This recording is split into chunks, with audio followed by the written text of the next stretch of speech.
Episode 2, Common Mistakes Made in Your Speech Writing. 6 common mistakes students make while writing their speeches. Part 1.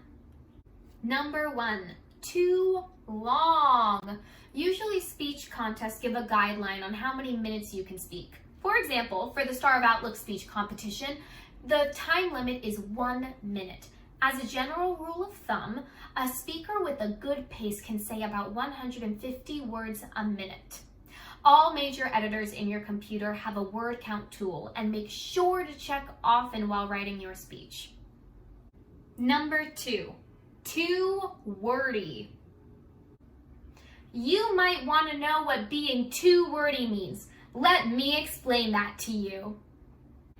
You don't have to say, "you might wonder," or "let me explain this to you," etc.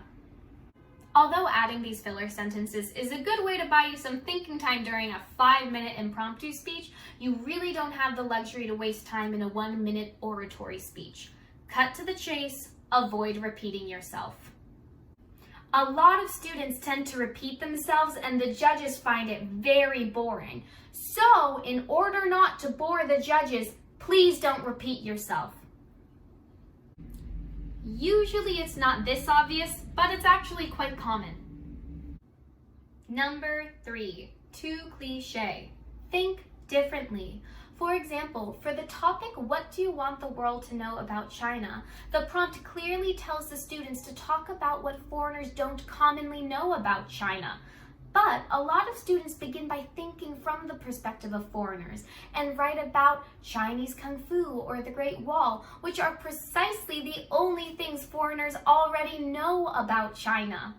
Talk about your rich and beautiful history or the hard work and ingenuity behind your impressive economic or technological development instead. Writing about the Moon Festival or the Spring Festival? Don't waste time explaining the legends of Chang'e or New Year Monster. Who in China hasn't heard about it a million times? And your audience is a group of judges who have heard about it a lot.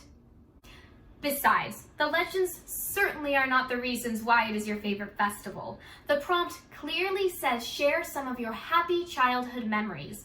Read the prompt carefully again and again before you even start writing your speech, which leads us to our next most common mistake. In the next episode, we'll share more common mistakes students make while writing their speeches. Stay tuned by subscribing to our WeChat video channel. See you next time.